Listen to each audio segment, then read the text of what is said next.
우리에게 주시는 생명의 말씀은 다니엘 5장 5절에서 12절 말씀입니다. 이 시간에 여러분 자신들 한번 축복했으면 좋겠어요. 옆에 분과 인사하는 것이 아니라 가정에서 예배 드리시는 분들도 자신을 축복하시겠습니다. 이렇게 말입니다. 지금까지도 잘했어, 힘내자, 자신에게 한번 격려하시고 축복했으면 좋겠습니다. 지금까지도 잘했어, 힘내자. 이제 여러분이 한번 하십시오. 시작. 다시 한번요. 이렇게 한번 다시 하겠습니다. 이 시간 은혜 받겠습니다. 그렇게요.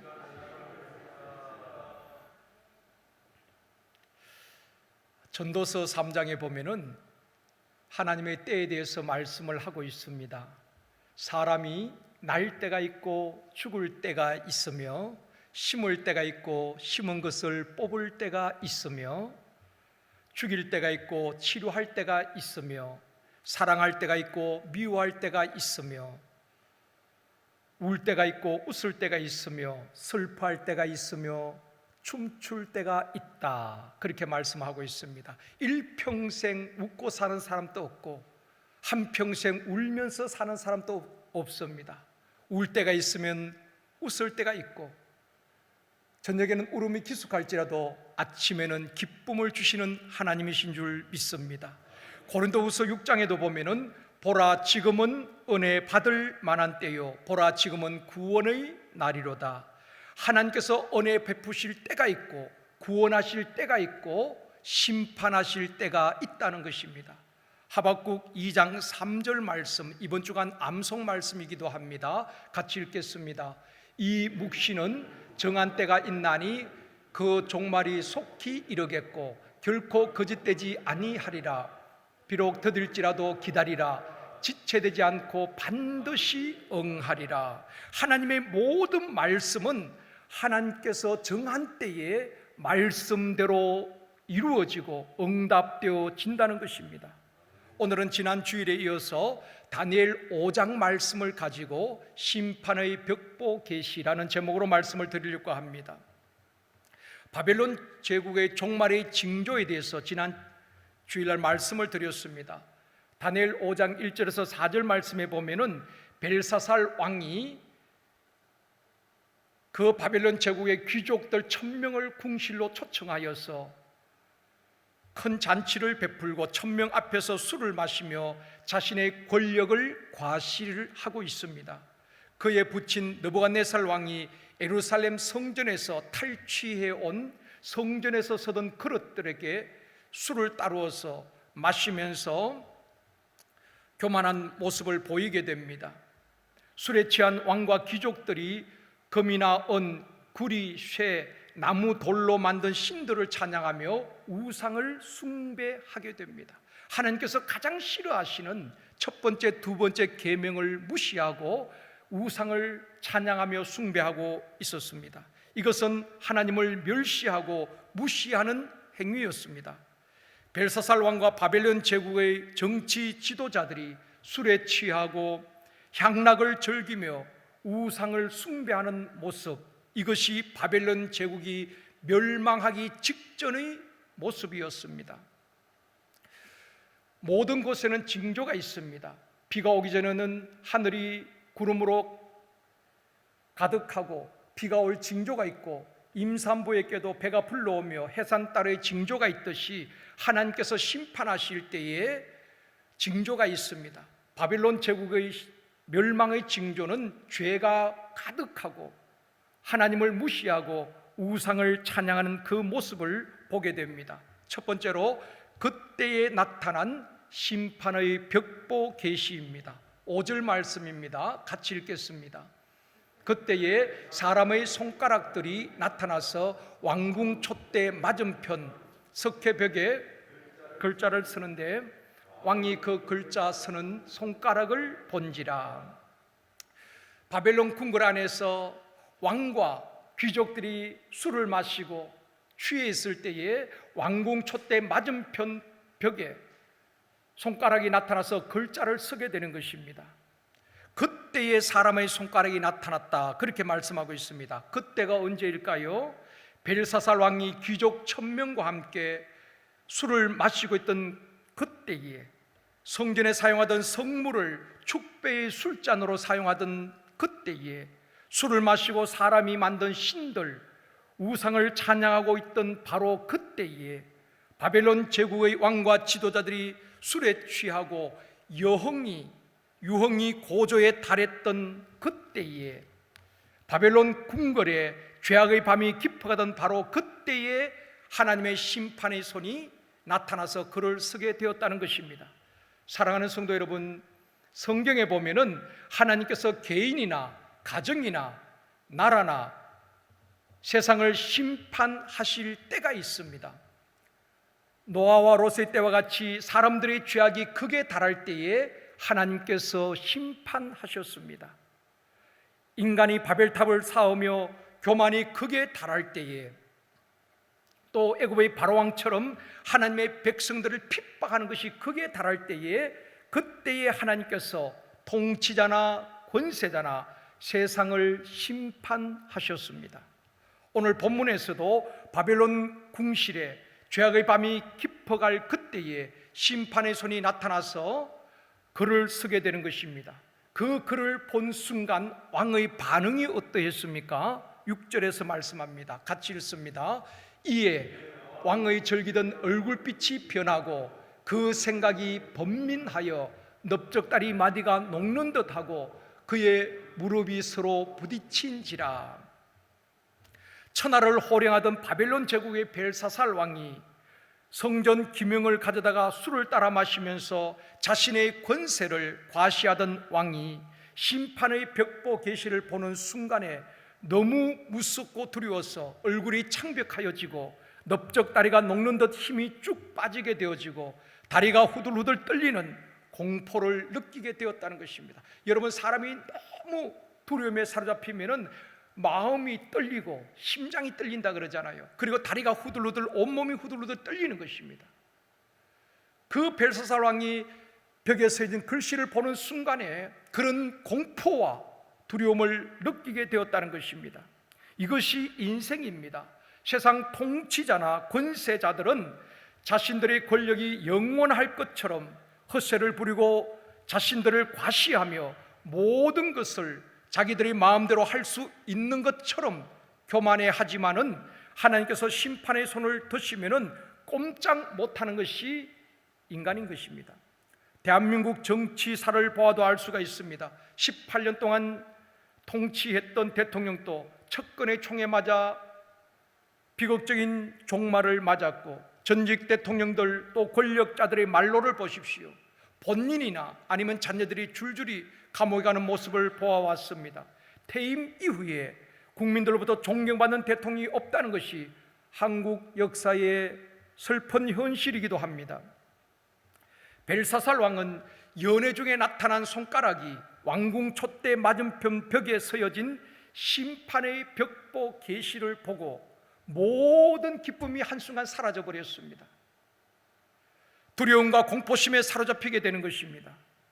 손가락으로 서여진 글씨를 보고도 이런 심판의 공포를 느끼는데, 주님께서 천사장의 나팔 소리와 함께 이 땅에 다시 재림하실 때에 믿지 않는 사람들이 어떤 모습을 보일까요? 성경은 보여주고 있습니다. 다리가 후들후들 떨리는 정도의 공포가 아니라 요한계시록 6장 15절에 보면 주님이 다시 재림할 때에 믿지 않는 사람들의 모습을 말씀해 주고 있습니다. 같이 읽습니다. 땅의 임금들과 왕족들과 장군들과 부자들과 강한 자들과 모든 종과 자유인이 굴과 산들이 바위 틈에 숨어 임금, 왕족, 장군, 부자, 강한 자, 누구를 말합니까? 나라 지도층 인사들을 말합니다. 남들보다 더 많이 가진 자들을 말하는 것입니다. 세상 권세자들을 말합니다. 박윤선 박사님은 이 구절을 이렇게 해석을 했습니다. 하나님이 심판하실 때에 권세 잡은 자들이 더 두려워하고 공포심을 느끼는 것은 자신들에게 주어진 권력이나 부를 가지고 더 많은 죄를 지었기 때문에 더 큰 공포를 느낀다라고 해석을 했습니다. 권세자들이 굴과 산의 바위 위에 숨어서 뭐라고 말합니까? 16절에서 말씀합니다. 같이 읽습니다. 산들과 바위에게 말라되 우리 위에 떨어져 보좌에 앉으신 이의 얼굴에서와 그 어린 양의 진노에서 우리를 가리라.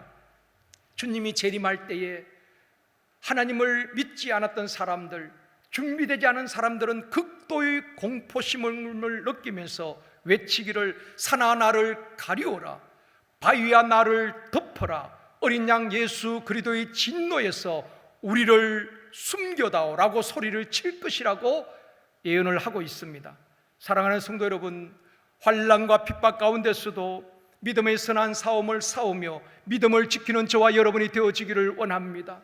예수 그리스도의 순결한 신부된 성도가 되어지기를 원합니다. 주님이 다시 오실 때에, 주님 앞에 섰을 때에 두려움과 공포가 아닌 기쁨으로 내 사모하는 주님을 만날 수 있는 저와 여러분이 되어지기를 주님의 이름으로 축원합니다.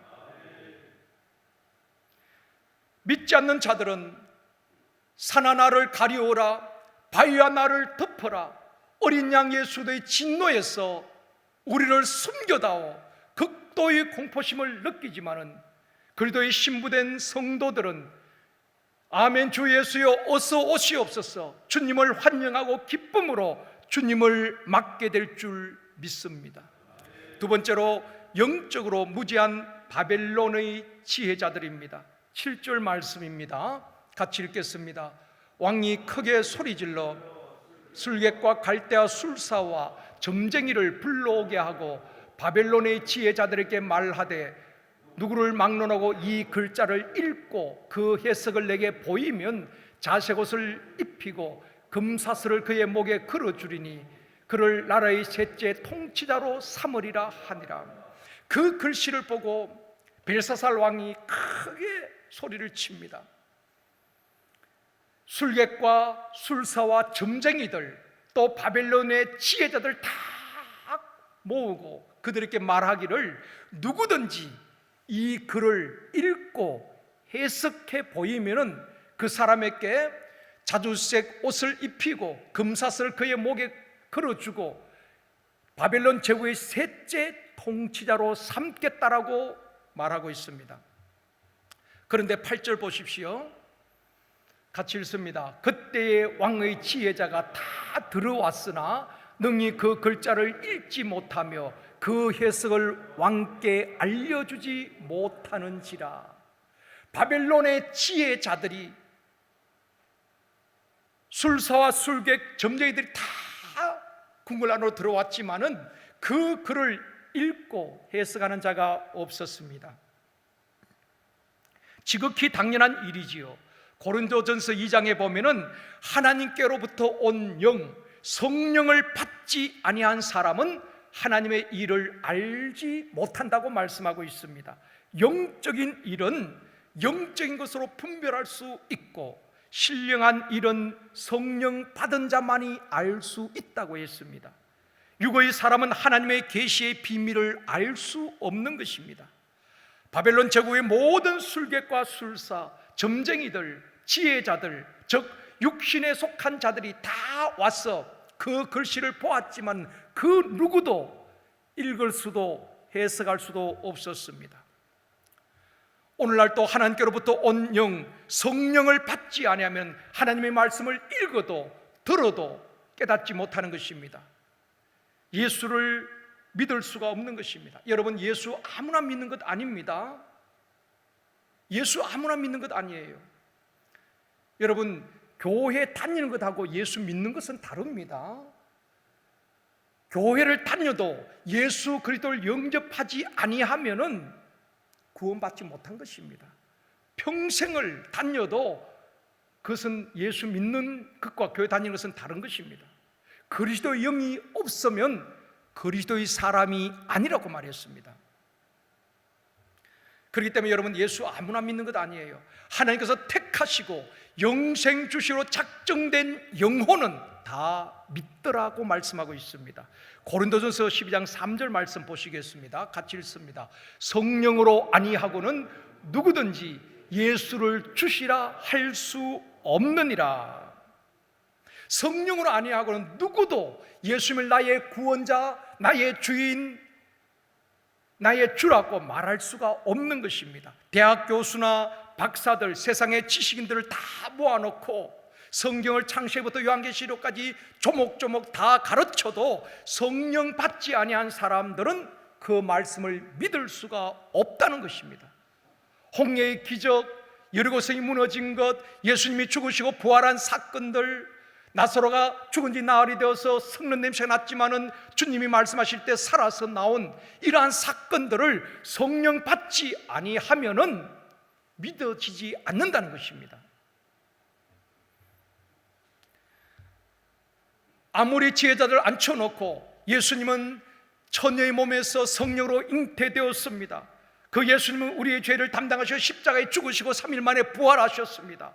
그분은 장차 산자와 죽은 자를 심판하기 위해서 다시 재림하실 것입니다. 아무리 가르쳐도 성령 받지 않은 사람은 믿어지지 아니하고 믿을 수도 없다는 것입니다. 사랑하는 성도 여러분, 여러분은 성령을 받으셨습니까? 그렇다면 성령 받은 증거가 무엇입니까? 성령 받으면은 머리가 뜨끈뜨끈해지고 몸에 열이 납니까? 성령 받은 증거가 무엇입니까? 성령 받은 증거는 예수님이 나의 구주로 믿어진다는 것입니다. 여러분, 성도의 최고의 복이 뭘까요? 예수 믿고 사업이 좀 잘 되고 예수 믿고 좀 더 건강해지고 그게 복일까요? 그것도 복은 복이지요. 진짜 복은 예수님이 나의 구주로 믿어진다는 것입니다. 그것은 아무나 믿어질 수 있는 것이 아닙니다. 성령 받지 아니하면은 아무리 배워도 믿어지지 않는 것입니다. 여러분, 안티 기독교인들, 기독교를 공격하는 사람들 성경을 여러분보다 더 많이 읽습니다. 성경을 10독, 20독, 30독, 수십 독을 합니다. 그리고 조목조목 비판을 합니다. 그들이 성경을 몰라서 그럴까요? 성경을 꿰뚫고 있습니다. 그렇지만 성령 받지 아니한 사람은 성경을 30독에도 믿어지지 않는다는 것입니다. 중생 받은 성도들은, 성령 받은 성도들은 하나님의 말씀을 읽을 때에, 들을 때에, 묵상할 때에 성령님께서 깨닫게 하시고 믿어지게 하시는 것입니다.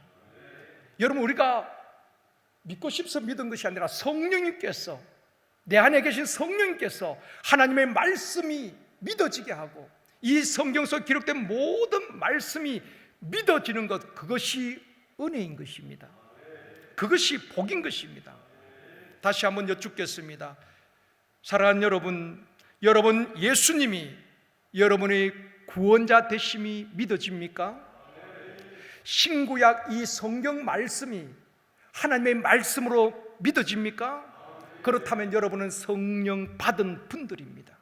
성령 받지 않으면 결코 이 말씀을 믿을 수가 없는 것입니다. 믿어지지도 않는 것입니다. 그런데 성령님께서, 내 안에 계신 성령님께서 이 말씀이 믿어지고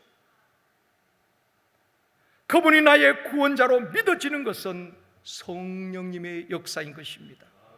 육에 속한 사람들은, 영적으로 무지한 바벨론 지혜자들은 그 왕궁 맞은편 벽에 쓰여진 이 글씨를 읽을 수도 없었고 영적 눈이 가려진 그들은 해석할 수도 없었던 것입니다. 세 번째로 참된 지혜자 다니엘입니다. 어두운 곳에 빛이 필요하고 부패하고 썩어져가는 곳에 소금이 필요하듯 이처럼 불안과 공포, 두려움에 떨고 있는 바벨론 제국에 하나님의 사람 다니엘이 필요했습니다. 다니엘은 어린 소년 시절에 바벨론 포로로 끌려가서 세월이 흘러 지금은 80세가 넘은 백발이 승승한 노인의 모습이었지만은 하나님은 다니엘을 다시 한번 역사의 무대에 등장시키시는 것입니다. 다니엘이 어떤 사람인가? 11절에 보면은 왕비가 벨사살 왕에게 다니엘을 소개하는 장면입니다. 바벨론의 모든 술사, 술객, 지혜자들, 점쟁이들이 다 모였지만은 그 글씨를 읽을 수가 없었습니다. 그때 왕비가 벨사살 왕에게 그렇게 다니엘을 소개하는 것입니다. 왕의 나라에 거룩한 신들의 영이 있는 사람이 있으니 곧 왕의 부친 때에 있던 자로서 명철과 총명과 지혜가 신들의 지혜와 같은 자니이다. 왕의 나라에 거룩한 신들의 영이라 그러죠. 신들의 영, 복수로 쓰고 있는데 이것은 무엇인가 하면 바벨론은 다시론을 믿었습니다. 하나님은 유일한 신이죠. 근데 다시론을 믿으니까 이 왕비가 거룩한 신들의 영이 있는 사람이라고 다니엘을 소개하고 있습니다. 그리고 그 다니엘은 명철과 총명과 지혜가 있는 사람이라고 그렇게 소개를 하고 있는 것입니다. 사랑하는 성도 여러분, 이 시대에 혼란하고 많은 사람들이 갈 바를 알지 못하고 힘들어하는 이때에 대한민국과 한국교회에 제일성도교회와 여러분의 가정에 필요한 사람이 어떤 사람일까요? 하나님의 거룩한 영이 있는 사람, 시대를 분별할 줄 아는 사람, 성령으로 충만한 사람, 하나님이 주시는 지혜가 충만한 사람이라고 믿습니다. 왜냐하면 성경에 보면은 지혜로운 한 사람이 가정이 위기에 처했을 때에 그 한 사람이 가정과 가족을 살립니다. 노아도 그랬지요. 또 수많은 믿음의 사람들을 보면은 그 위기에서 가족을 구원하고 가정을 살려냅니다. 하나님의 지혜자 한 사람이 나라가 위기에 처했을 때에 나라를 구하고 민족을 살려내게 되는 것입니다. 위기에 처했을 때 지혜자가 교회를 살려내는 것입니다.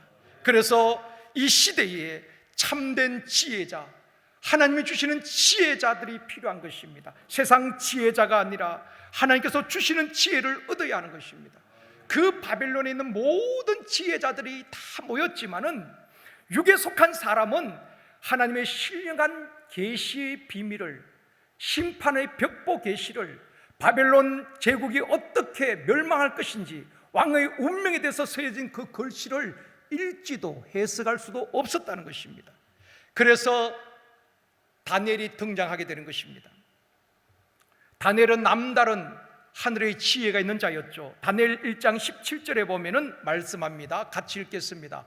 하나님이 이 네 소년에게 학문을 주시고 모든 서적을 깨닫게 하시고 지혜를 주셨으니 다니엘은 환상과 꿈을 깨달아 알더라. 하나님이 이 네 소년 누굽니까? 다니엘과 사드락, 메삭, 아벳느고를 말합니다. 그들에게 학문을 주시고 서적을 깨닫게 하시고 지혜를 주셨다는 것입니다. 우리가 자녀들 양육할 때에 엄마들이 좋은 학원에 보내고 좋은 학교에 보내려고 얼마나 애를 씁니까? 그것도 필요합니다. 그러나 진짜 하늘 위에서 내려오는 지혜가 우리 자녀들에게 임해야 하는 것입니다. 그럴 때 학문을 주시고 서적을 깨닫는 지혜를 주시는 것입니다. 남들보다 더 뛰어나게 하시고 세계 모든 민족 위에 뛰어나게 하실 것입니다. 사업하시는 분들도 하나님 주신 지혜를 얻어야 되는 것입니다. 신명기 8장 18절에 보면 하나님께서 재물로 얻을 능력도 주신다고 말씀하셨습니다. 돈을 벌 수 있는 지혜도 하나님이 주시는 것입니다. 내 능력, 내 지혜뿐 아니라 하나님께서 주시는 지혜, 그 능력을 힘입어야 하는 것입니다. 하나님께서 다니엘과 그 친구들에게 이런 지혜를 주신 이유가 있지요. 다니엘과 어린 그 친구들이 포로로 끌려왔지만은 특별 스카우트 되었습니다. 왕궁에서 바벨론 학문을 배우면서 왕의 음식을 먹으면서 공부하는 특혜를 누리게 되는 것입니다. 어쩌면은 바벨론에서 출세할 수 있는 길도 열려져 있습니다. 보장이 되어 있습니다. 그런데 다니엘이 어떻게 합니까? 뜻을 정하고 왕의 음식을 거절합니다. 왜냐하면 왕의 음식이 우상에게 바쳐지고 또 제공되어졌거든요. 그렇기 때문에 그 우상 제물로, 우상에 바쳐진 음식으로 자신들을 더럽히지 않겠다고 뜻을 정하고 거절합니다. 그럴 때 하나님께서 다니엘과 그 친구들에게 더 건강을 주시고 더 윤택하게 하시고 하늘의 지혜를 주신 줄 믿습니다. 20절에도 말씀합니다. 같이 읽습니다. 왕이 그들에게 모든 일을 묻는 중에 그 지혜와 총명이 온 나라 박수와 술객보다 10배나 나온 줄 아니라. 이미 벨사살 왕의 선친이었던 느부갓네살 왕 때에 느부갓네살의 꿈을 꾸었을 때에 이 다니엘이 명쾌하게 해석을 해주는 것입니다. 지혜와 총명이 온 바벨론 박수와 술객보다 10배나 더하였다고 말씀하고 있습니다. 사랑하는 성도 여러분, 지금 이 시대는 어느 때보다도 혼란하고 혼탁한 시대입니다. 뜻없이 되는 대로 흘러가는 대로 살면 안 되는 것입니다. 다니엘처럼 뜻을 정하고 다윗처럼 마음을 확정하고 시대를 분별하며 하나님의 선하시고 기뻐하시고 온전하신 뜻이 무엇인지 분별하며 살아야 하는 것입니다. 여러분, 교회의 기준이 거기에 있는 것입니다.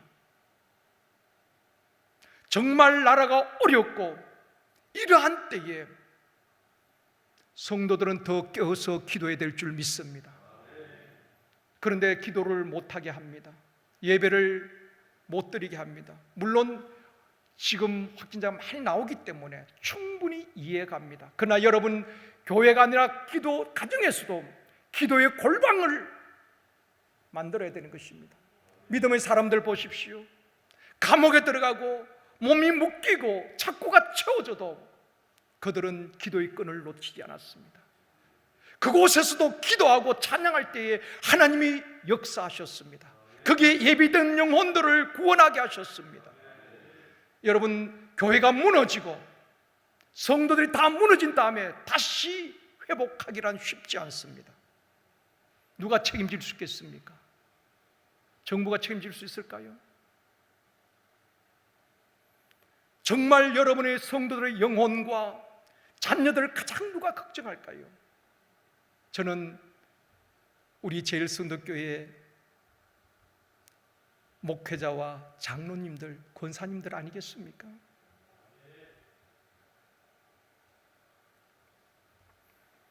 정말 하나님께서 무엇을 원하실까? 하나님께서 기뻐하시는 뜻이 무엇일까? 모든 것을 중단하고 두려워하고 그렇게 기다리기만 하는 것이 하나님께서 기뻐하실까?